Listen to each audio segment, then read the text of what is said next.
Is speaking out in yet another scandal hits Maine's Senate candidate Graham Plattner.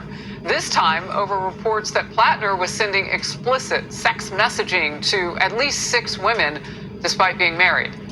Booker admits it's not a good look ahead of a critical election, but I have concerns. That guy has questions to answer, and that's what campaigns are for. So much is riding on Democrats taking control of the Senate. That this election, if we do not get the votes necessary to take care of the House and the Senate, we will continue to have an out-of-control president. So he's concerned, but he still wants to push him, right? Because they need that seat. It's just the latest scandal for Plattner. He's faced backlash earlier in the campaign when it was revealed he had a Nazi tattoo on his chest nearly 20 years, but said he didn't really know what it meant, but then got it removed or covered up. But it continues a trend of Democrat Party fielding controversial candidates in elections across America. Josh Koschauer writes in Jewish Insider, Democrats are on the verge of nominating some truly radical and damaged candidates for congressional office as a critical mass of primaries take place this month. June will be the month that determines whether the Democrat Party is going to abandon its moderate moorings and nominate a roster of radicals. Kennedy. You can thank Zoran Mamdani and his victory here in New York City, because that energized the Justice Democrats and the Bernie Sanders coalition more than any other race in the country. And so they see that as a blueprint, because so many Democrats and, the establishment end of the party has really ceded their ideas. And instead of fighting for moderate solutions, they're just throwing spaghetti at the wall. And so far, the only thing that's sticking is the progressive stick it to the rich ideas. And, Graham Plattner is so incredibly compromised. And, it's disgusting and it's offensive to veterans that he blames some of his past and present behavior on post-traumatic stress disorder. That is not a catch-all for being someone who, is now starting to sound like a sex addict. He got married in 2023, not 2003. This is a fairly recent union, and his wife went to his campaign and said, well, here's at least half a dozen women that he's been sexting, and he's been on a dating app for 10 years actively, and a little towel that's shirtless. And it's like, bro, we've seen enough. Hopefully Mainers will say the same thing. Well, and a member of the military was killed by the Taliban, and what did he say about that? I mean, he had all sorts of inappropriate things to say. Well, I also just want to point out, so I worked in politics for a decade and then covering it for another decade in TV. I have never seen a candidate with this many problems. We're not even past the primary yet. Right. The Democrat primary, the primary in Maine is next week. We haven't even entered a general election, and you've already seen this many scandals unearthed. This guy is deeply troubling, but power is on the line for the Democrats. Susan Collins is the only Republican senator running for re-election in a state that Kamala Harris won in 2024. So they need Maine if they're going to try to take back the Senate. So this is a must-win state. But I also want to point out that it's even more disturbing than that. He was apparently on this app called Kick. And 60% of Kick's 15 million monthly active subscribers between the ages of 13 and 24 years old. The National Center on Sexual Exploitation has labeled it a predator's paradise. So I do have questions about why you would be on a site like that. So you've got that. You've got the Nazi chest tattoo.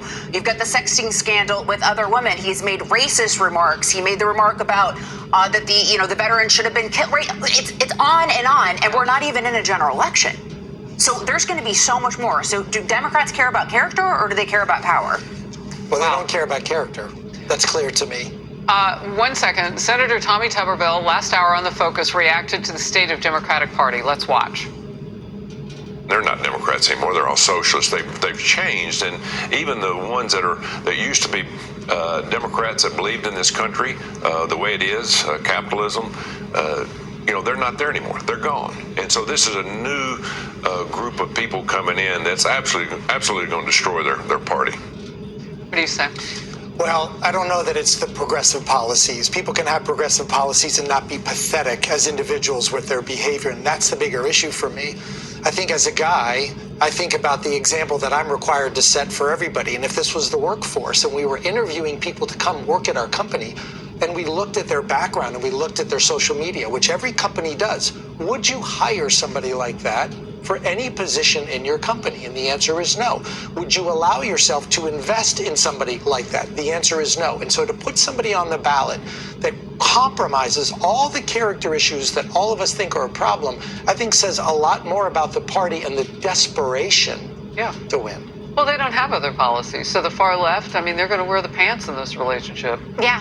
I mean, we can just zero in on some of the policies that Plattner is running on. I was taking a look at them. He stands for, not a surprise here, abolishing ICE. He wants large increases on taxes for billionaires and corporations, which we know that's a big problem, Marcus. He wants to expand federal housing programs as a solution to the home crisis that we have ongoing. And he wants to reduce military spending. And those are just some of the top line items. So his policies are a problem in addition to his personal issues. And among the personal issues, I just want to say that I feel awful for his wife.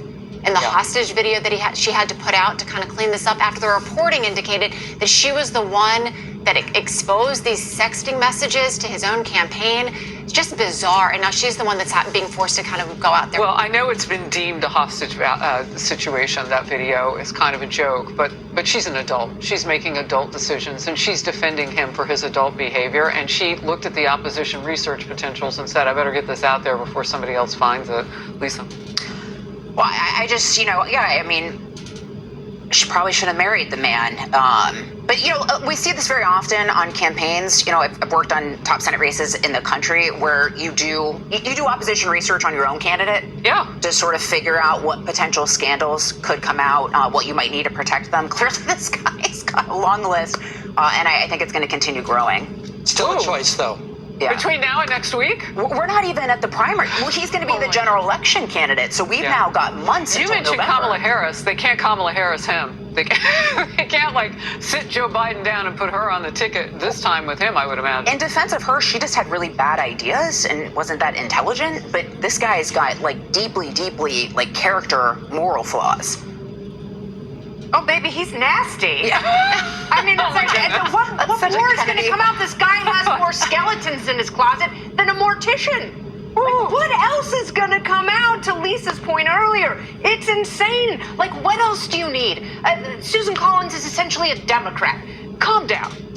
All right, we're moving on. And